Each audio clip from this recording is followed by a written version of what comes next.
1절에서 21절 말씀입니다.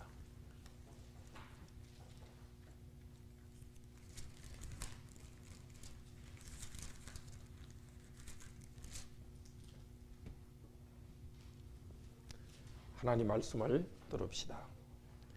여호와께서 말씀하신 대로 사라를 돌보셨고 여호와께서 말씀하신 대로 사라에게 행하셨고 그러므로 사라가 임신하였고 하나님이 말씀하신 시기가 되어 노년의 아브라함에게 아들을 낳으니 아브라함이 그에게 태어난 아들 곧 사라가 자기에게 낳은 아들을 이름하여 이삭이라 하였고 그 아들 이삭이 난 지 8일 만에 그가 하나님이 명령하신 대로 할례를 행하였더라.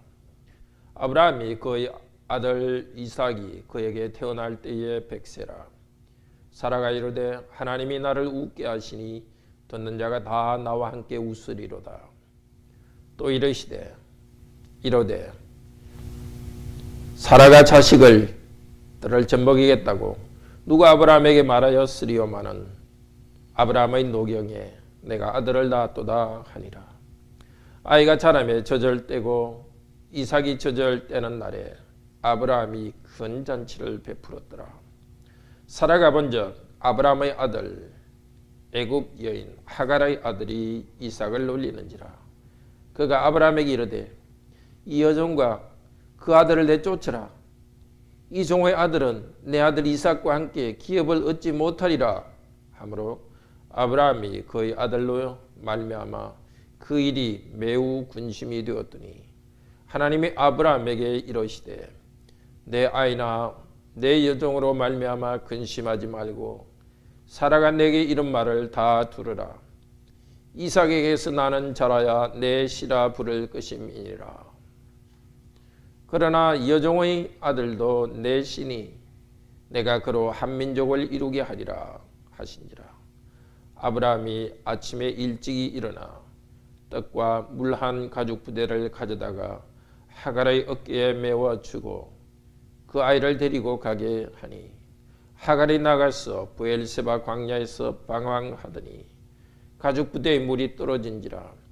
그 자식을 관목 덤불 아래에 두고 이르되 아이가 죽는 것을 참아보지 못하겠다 하고 화살 한바탕 거리 떨어져 마주 앉아 바라보며 소리내어 우니 하나님이 그 어린아이의 소리를 들으셨으므로 하나님의 사자가 하늘에서부터 하갈을 불러 이르시되 하갈아 무슨 일이냐 두려워하지 말라. 하나님이 저기 있는 아이의 소리를 들으셨나니 일어나 아이를 일으켜 내 손으로 붙들라. 그가 큰 민족을 이루게 하리라 하시니라. 하나님이 하갈의 눈을 밝히셨으므로 샘물을 보고 가서 가죽 부대에 물을 채우다가 그 아이에게 마시게 하였더라. 하나님이 그 아이와 함께 계심에 그가 장성하여 광야에서 거주하며 활 쏘는 자가 되었더니 그가 바란 광야에 거주할 때에 그의 어머니가 그를 위하여 애굽 땅에서 아내를 얻어 주었더라. 아멘. 이삭과 아브라함, 이스마엘의 이야기입니다. 하나님께서 택하신 약속의 아들과 약속의 아들 아닌 아브라함의 후손에 대해서 말합니다. 그때 일하신 하나님께서는 지금도 우리에게 일하십니다. 먼저 1절에서 7절까지는 이삭이 태어나는 일입니다. 자세히 관찰해 보시면 오늘 말씀은 사역으로 보시면 하나님이 말씀하신 대로 세 번이나 반복하고 있습니다. 말씀하신 대로 사라를 돌보셨고 돌보셨다는 것은 이렇게 방문하여 오신다는 뜻입니다. 하나님께서 사라에게 방문하여 왔습니다. 말씀하신 대로 사라에게 오서 임신하게 했다는 뜻이죠. 여호와께서 말씀하신 대로 사라에게 임신하게 하셨습니다. 늙은 나이에 또 그에게 말씀하신 대로 정한 기간에 했다. 간단히 말해야 되는데 세 번이나 강조합니다. 무엇을 강조합니까? 하나님께서는 약속하신 대로 반드시 이룬다는 것을 강조하고 있습니다.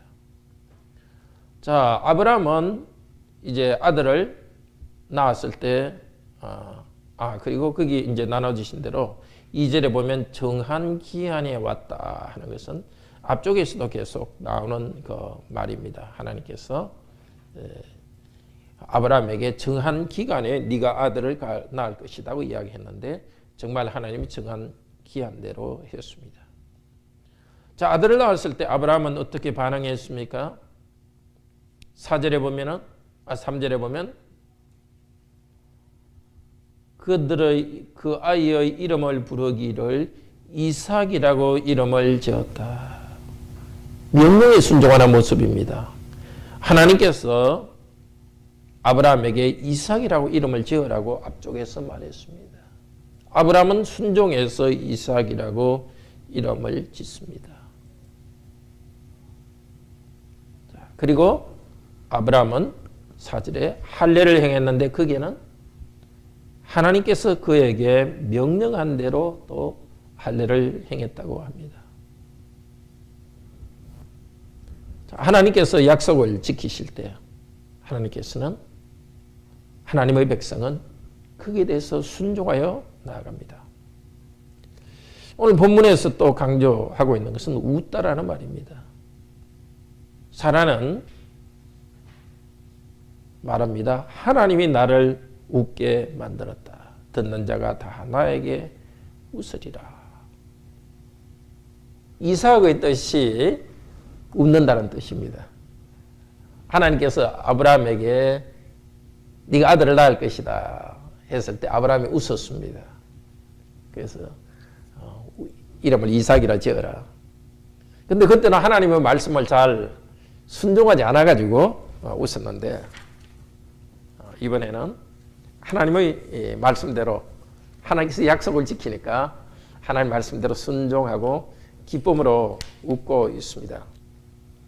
자, 사라가 이 말을 할 때는 어쩌면 사라에게는 하나님을 향한 죄송한 마음과 감사한 마음과 또 회개가 있었을 것 같습니다. 내가 전에 하나님의 말씀대로 하지 않았던 것에 좀 하나님을 비웃었던 것에 대해서 회개하는 그 사라의 심정이 있었을 것입니다. 그리고 또 오늘 본문에서는 사라가 낳은 아들이라는 것을 강조합니다. 2절, 3절에서도 사라가 낳았다, 사라가 낳았다.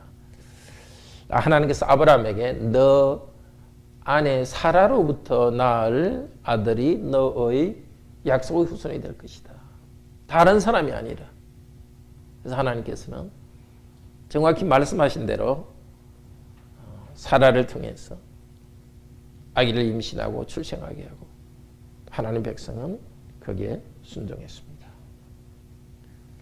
전에 하나님이 이런 분이라는 걸 가르쳐주는 이유는 하나님께서 이 이야기를 자세히 쓴 이유는 오늘 우리에게 하나님을 이런 분이라는 것을 알라는 것입니다. 지금도 하나님은 그분이 하신 언약의 약속에 신실하십니다. 하나님은 약속대로 반드시 이루십니다. 구약 백성에게 생육하고 번성하라 하시면서 하나님의 가문이 번성하도록 복 내려 주셨습니다. 그리고 땅을 너에게 주겠다고 약속해 주셨습니다. 하나님께서는 우리에게 영원한 하나님 나라를 약속해 주셨습니다. 그 나라에서 우리는 하나님 백성들과 함께 살 것입니다. 그럼 이 땅에서는 그냥 그 영원한 나라를 기다리고만 지나가는 것입니까? 이 땅에서도 하나님께서는 천국 백성이 하나님의 나라 백성이 생존하고 번성하도록 하겠다고 약속하셨습니다. 사도행전 6장 7절에서는 하나님의 말씀이 교회에 흥왕하고 제자들의 수가 많아졌다고 초대교회부터 하나님께서는 그 일을 하셨습니다. 지금도 하나님께서는 우리 가운데 하나님 말씀을 주시고 하나님의 교회가 번성하게 하십니다. 과연 하나님이 나에게 약속을 이루어 주실까? 나의 가정, 또 내가 앞으로 이룰 가정, 하나님께서 그런 가정을 주실까? 하나님께서 나의 직업 활동에서 생계를 유지할 수 있는 직업을 주시고 직업을 통해서 내가 일하고 가족을 부양할 수 있을까? 그런 염려를 하지 마십시오. 공중나는 새를 보십시오. 하나님께서 먹이시고 그 나라와 그 의를 구하는 자에게 하나님께서 먹여주신다고 약속하셨습니다. 성경에 있는 모든 약속들, 우리를 향한 하나님의 약속들은 반드시 이루어 주십니다. 우리가 할 일은 하나님께서 약속을 이루어 주신다는 이 믿음을 가지고 우리는 순종하는 것입니다.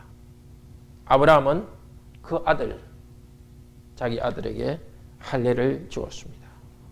우리도 우리의 자녀들이 언약의 백성이기 때문에 결국 하나님을 알 것이라는 믿음으로 우리 자녀들에게 유아 세례를 주고 자녀를 양육합니다. 약속에 신실하신 하나님 앞에서 우리도 순종하도록 합시다.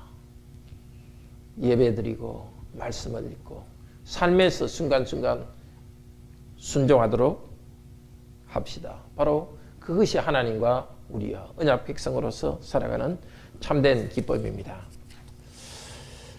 자, 이제 8절은 사실 뒷부분에 연결됩니다. 자, 이제 아이가 커서 자랐습니다. 이제 젖될 나이가 되었습니다.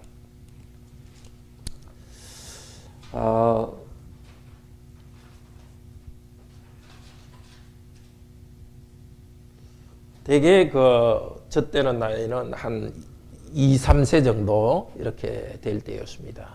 그런데 뭐 어떤 것은 한 6살까지 젖을 먹었다는 기록도 있습니다. 한 뭐 우리나라도 되게 아이들 2, 3살에 젖을 때죠. 어쨌든 2, 3살이나 6살 때쯤 이제 이삭 젖될 때였습니다. 큰 잔치를 베풀었습니다. 그때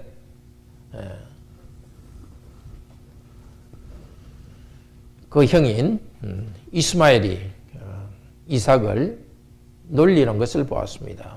8절에 놀린다 하는 것, 놀린다 하는 것이 동사로 이삭입니다. 웃는다, 비웃는다는 뜻입니다.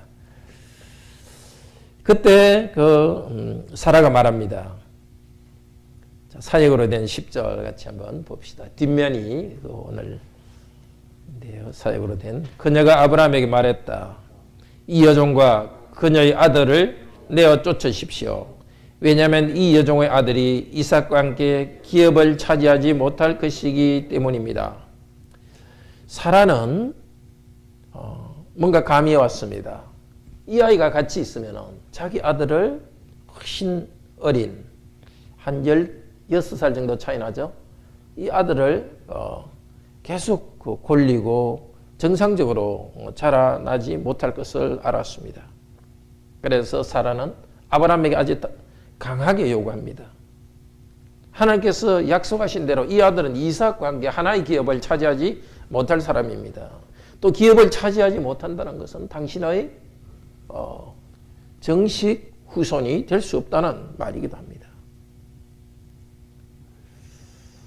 자, 그 말을 듣고 아브라함은 어떤 반응을 보였습니까? 11절에 아주 고통스러워했습니다. 자기의 아들이니까. 그때 하나님께서 아브라함에게 말씀하십니다. 그 소년 바로 그 이스마엘입니다. 소년이나 너 여종 때문에 네가 고통스러워하지 마라. 사라가 한 그 모든 목소리에 순종해라. 이삭을 통해서 내 씨로 이름 불리울 것이기 때문이다.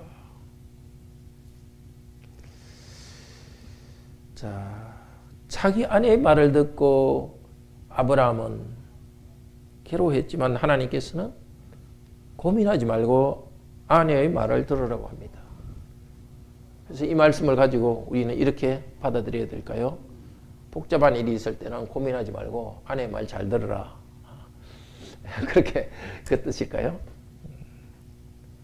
이 줄친 것에 대해서 줄친 것을 보면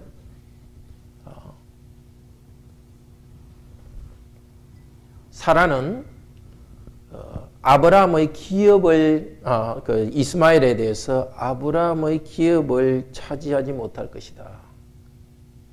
아브라함의 후손으로서 이삭과 함께 기업을 차지하지 못할 것이라고 합니다. 하나님께서는 이삭을 통해서 내 씨로 이름 불리울 것이기 때문이다. 하나님께서 아브라함과 구약 백성과 언약을 맺을 때 복으로 약속한 것이 두 가지입니다. 씨, 후손을 약속한 것과 땅을 약속한 것입니다.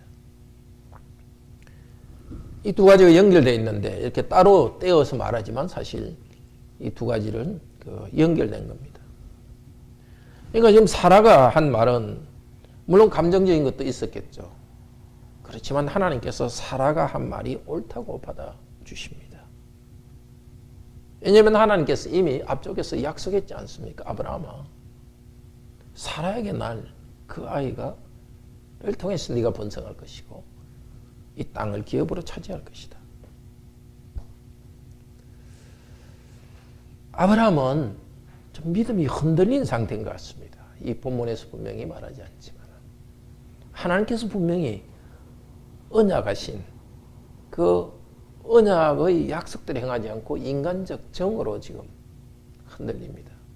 내가 아던 이 아이도 내가 아던 아이니까 그 두 아이를 그냥 품고 있으려고 합니다. 하나님 뜻과 다르게 하려고 합니다. 나중에 보면은 이삭도 그런 일이 있었죠. 하나님께서 분명히 둘째 아들 야곱을 하나님의 백성의 언약의 후손으로 삼으셨는데 이삭이 누구한테 축복하려고 했습니까? 형인 이스마엘에게 축복하려고. 아예 형인 에스에게 축복하려고 했죠. 내가 너 축복하고 싶으니까 사냥해서 고기 가져오너라. 그때 누구? 리브가가 바른 영적 분명력을 가지고 야곱이 복을 받도록 했죠. 뭐 그걸 해석할 때도 어떤 분들은 이렇게 자기 가까이 있다고 편애해가지고 이렇게 가족의 문제를 일으켜서는 안 된다. 부모가 자녀를 편애해서는 안 된다. 그렇게 이제 그것도 해석하는데 창세기가 그러는 것은 물론 그 인간적인 요소도 있지만 핵심은 그 하나님의 언약의 약속대로 하나님께서는 이루어 가시고 하나님 백성은 그게 순종하라는 것입니다. 우리도 이런 그 교회에서 예컨대 이런 일이 있을 수 있겠죠. 한 성도가 분명히 신앙 고백을 분명하지 않는데도 그냥 성찬을 빨리 받고 싶으니까 이렇게 믿음이 분명하지도 않은데도 이렇게 교회 회원으로 받아들여서 성찬에 참여하게 한다든지 하나님이 정하신 어떤 회원권에 대해서 가볍게 할 수가 있습니다. 아니면은 하나님이 주신 언약의 것이 아니면 포기해야 되는 것입니다. 아마 우리 청년 여러분에게는 이런 일이 있을 수 있지 않을까요? 참 그리스도인 아닌 어떤 이성에 너무나 사랑의 감정이 일어나서 정말 그 마음을 주체할 수 없어서 어쨌든 그 사람과 결혼하고 싶다. 그 감정이 그렇게 계속 움직인다 칩시다. 그 감정 그것은 나쁜 것은 아니죠. 그렇지만 하나님께서 정하신 것은 언약의 백성들이 함께 결혼하도록 하셨습니다. 그럴 때 흔들리지 않아야 되는 겁니다. 하나님께서 주시는 기업, 하나님께 주신 그 언약의 백성의 그 테두리 안에서 혼인이 이루어져야 되는 거지 감정에서 움직여서는 안 됩니다. 근데 하나님께서는 아브라함에게 말하십니다. 너 여종의 아들 또한 큰 민족으로 줄 것이다. 그도 너의 씨이기 때문이다. 그러니까 이 그 12절과는 좀 다릅니다. 12절에는 이삭을 통해서 내 씨로 이름 불릴 것이다. 앞으로 계속 이삭을 통해서 아브라함의 이름이 계속 이렇게 내려가는 겁니다. 그러나 이스마엘은 그냥 아브라함의 씨이긴 하지만은 그 아브라함의 그 믿음의 언약의 백성으로서의 특권이 거기에 내려가지 않습니다. 그래서 아브라함은 이제 보냅니다. 떡과 물 한 가죽 부대를 하갈에게 주어서 보냅니다. 아마도 물 한 가죽 부대, 떡 하나 정도 주어서 보낸 걸로 봐서 아브라함은 어쩌면은 하갈이 좀 다시 돌아올 거라는 기대를 했는지도 모르겠습니다. 캘빈 목사님은 그렇게 이 부분을 해석하고 있습니다. 그냥 하루 정도 갔다가 올 것을 기대하고서 이렇게 물 하나 하고 이렇게 떡 정도 아주 가볍게 줬다고 봅니다. 어쨌든 뭐 확실히 알 수 없지만 아브라함은 그랬는지도 모르겠습니다. 자, 그런데 이제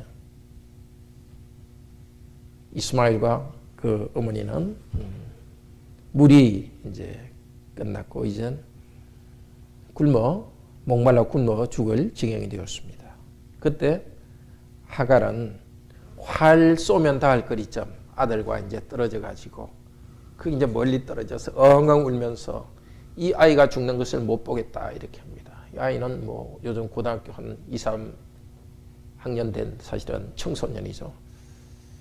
그때 하나님이 그 목소리를 들으셔서 하나님의 천사가 하갈에게 말합니다. 17절에 무슨 일이 있느냐 두려워하지 말라. 거기 소년이 있는 그곳에서 그의 목소리를 들으셨다.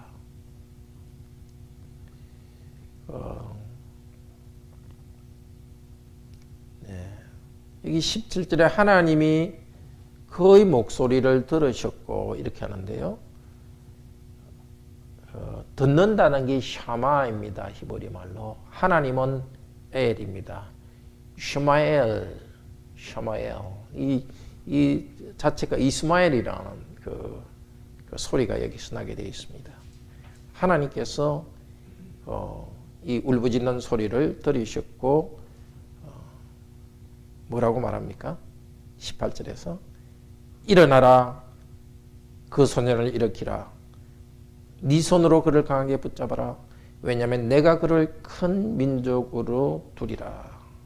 다시 하갈에게 약속합니다. 지금 이렇게 헤매지만 큰 민족으로 만들겠다고 하셨습니다.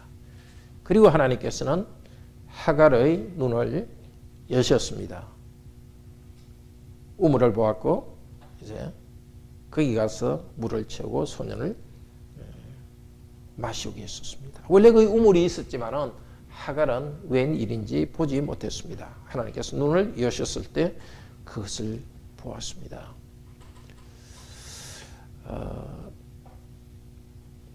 거기 있는 자세한 것들은 그냥 두고요. 자, 이후에 하나님께서는 그 아이와 계속 함께 계셨습니다. 그리고 아이는 자랐고 광야에 가고 활쏘는 자가 되었고 이집트 땅에서 아내를 취해서 살아갔습니다. 자, 오늘 이스마엘을 하나님께서 보호하신 이야기. 하나님께서는 역시 아브라함에게 한 약속에 신실합니다. 13절에서 내가 그도 큰 민족으로 이루게 하겠다. 이것은 이미 앞쪽에서도 한 말입니다.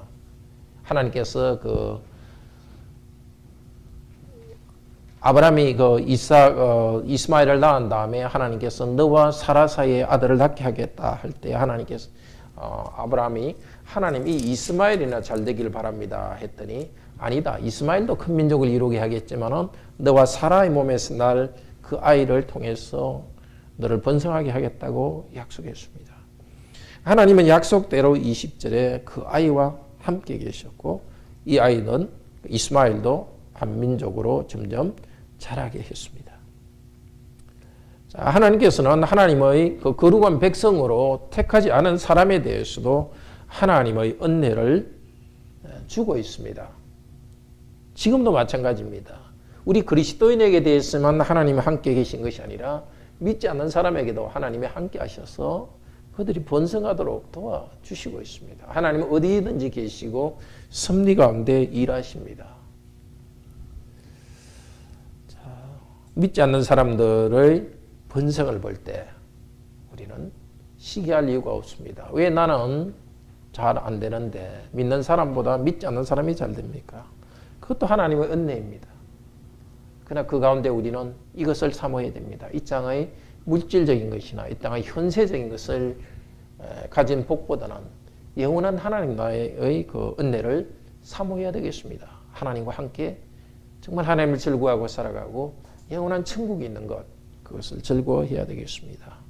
이스마엘은 하나님이 주신 이 하나님 백성으로서의 복을 누리지 못했고, 또 이 땅에 믿지 않는 사람들이 물질적인 것이나 다른 안락한 삶을 산다 하더라도 하나님의 자녀로서의 복은 누리지 못합니다. 자, 오늘 말씀 두 가지 교훈, 중요한 것을 기억합시다. 첫째, 하나님은 선택한 백성을 구분하여 보호하십니다.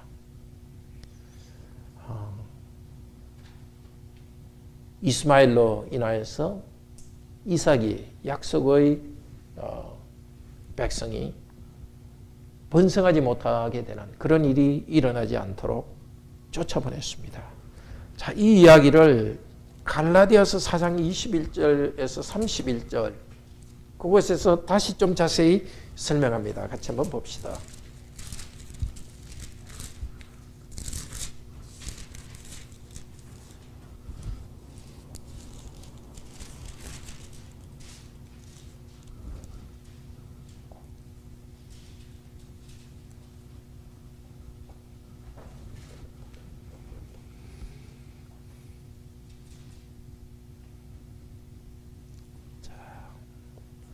갈라디아서 4장 28절에서 31절 같이 읽읍시다.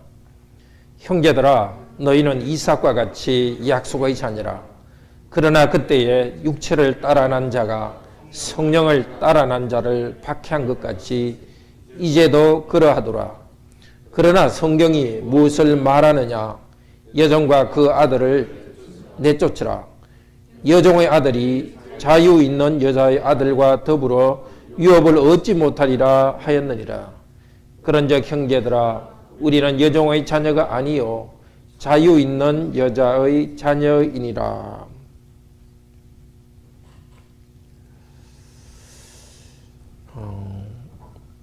자, 여기에서 육체를 따라 난 자, 과거에는 그 언약의 백성 아닌 이스마엘이 언약의 백성 이삭을 핍박했습니다.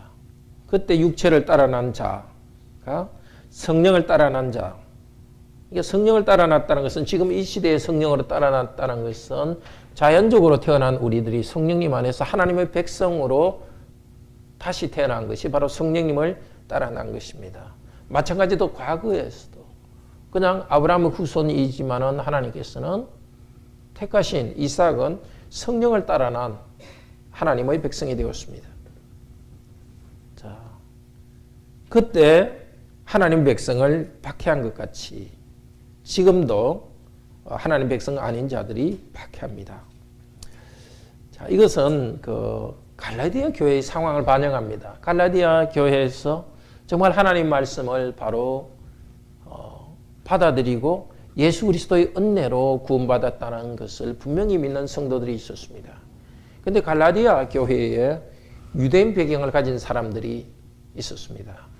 근데 그 사람은 하나님을 믿는다고, 예수 그리스도를 믿는다고 말했지만은 율법을 꼭 지켜야 구원을 받는다고 말했습니다. 구약 율법들, 절기를 지키는 것, 또 안식일을 지키는 것, 고기 먹는, 돼지고기를 먹지 않아야 된다는 그런 것들. 그것을 지켜야 구원을 받는다 하면 그것은 이단입니다. 근데 로마의 교회에 있던 믿음이 약한 성도들은 그것을 지켜야 구원받는다고는 생각하지 않았습니다. 그들의 믿음 가운데 이걸 지키는 것이 좋다고 생각한 거지, 그걸 지키는 것이 구원받는다고 생각하지는 않았습니다. 그래서 그들에 대해서 사도 바울이 정죄하지는 않았죠. 그런데 여기 갈라디아 교회에서는 그런 그 율법을 지켜야 구원을 받는다고 하니까 이 이방인 성도들이 믿음에 혼란이 온 것입니다. 오직 은혜로만 구원받는다는 것을 혼란시키고 또 그런 그 가운데서 성도들을 일종의 많은 고통을 주었습니다. 그런데 구약의 지금 30절은 바로 하나님이 하신 말씀을 이스마엘에 대해서 하신 말씀을 인용하고 있죠. 여종과 그 아들 내려 쫓으라. 자유 있는 여자와 함께 유업을 얻지 못하리라. 자유 있는 여자의 아들은 바로 우리들입니다. 율법을 지켜야 구원을 받는다. 율법의 짐을 진 것이 아니라 오직 예수 그리스도를 믿으면 구원받는다는 이 믿음을, 순수한 믿음을 가지고 있는 우리들입니다.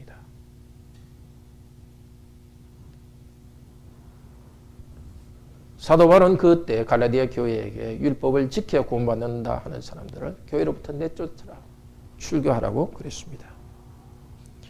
자, 오늘도 우리는 교회 안에서 바른 신앙을 갖지 않은 사람이 들어오면 참 신앙을 가진 성도들에게 고통을 줍니다. 한국 교회 전체적으로는 이단들이 한국 교회를 고통을 줍니다.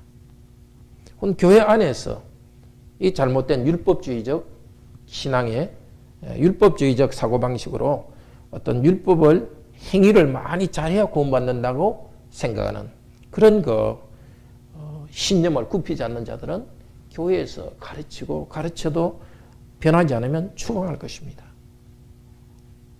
그러한 하나님의 백성을 보호하기 위해서입니다. 그러나 그렇게 율법을 지켜 구원받는다 하지 않더라도 율법주의적인 사고방식에 빠져서 또 뭔가 행위를 해야만 구원받는 것처럼 생각이 그렇게 흘러가는 교인들도 있습니다. 그런 사람들은 교인들은 자기가 행한 선한 것들을 아주 자랑합니다. 그리고 자기만큼 따라오지 못한 사람에 대해서 정죄합니다. 그런 교인들이 교회를 참 기쁨을 빼앗아갑니다. 우린 지혜롭게 목사로서 또 우리 교회 직분자들은 그런 일이 없도록 이렇게 성도들이 고통을 당하지 않도록 이렇게 보호하고 또 그런 사람들을 잘 가르쳐서 변화시켜야 되겠습니다. 또 우리 성도님들도 그런 분별력이 있어야 되겠습니다. 단순히 정 때문에 이렇게 누구나 어울리는 것이 아니라 정말 믿음의 잘못된 믿음의 생각 때문에 우리 믿음을 혼란시키는 사람에 대해서는 일단 거리를 두고서 자기의 믿음을 지켜야 됩니다. 또 물론 우리에게 은혜 주셔서 변화시키려는 일도 해야 될 것이지만은 나 자신을 분리하는 것이 필요합니다. 두 번째 생각할 것은 하나님께서 택하지 않은 자들도 보호하시는 그 하나님의 은혜를 기억합시다. 그것을 우리 신학자들은 일반 은혜다 그런 말을 했습니다. 구원받는 은혜도 주시지만은 구원과 관계없이 사람들에게 일반 은혜를 하나님께서 주십니다. 혹은 자연 은혜, 자연적으로 사람들에게 주는 은혜, 혹은 창조받은 상태에서 있는 창조 은혜, 그런 은혜를 줍니다. 특별 은혜와 다른 창조 은혜를 줍니다. 하나님께서 사람들에게 그런 것을 줄 때에 좀 섭섭한 마음을 가지지 맙시다. 오히려 하나님은 자비로운 분이라는 걸 알고서 믿지 않는 사람들에게 있는 좋은 것에 대해서도 좀 축하하는 마음이 있기를 바랍니다. 그리고 또 믿지 않는 사람에게 있는 좋은 것도 하나님께서 주신 것이기 때문에 그분들로부터 배우기도 하고 같이 협력하시기도 하고 그것을 좀 좋게 만들어야 되겠죠. 바로 우리 직장에서 믿지 않는 사람들과 그 좋은 기업을 일구어서 같이 공통으로 할 수 있는 부분에 대해서는 좋은 기업을 일구어야 되고, 또 학생들은 믿지 않지만은 그런 잘 학식이 있는 교수님으로부터 잘 배우는 것도 당연히 해야 될 일입니다. 오늘 말씀 생각하시면서 같이 찬송합시다.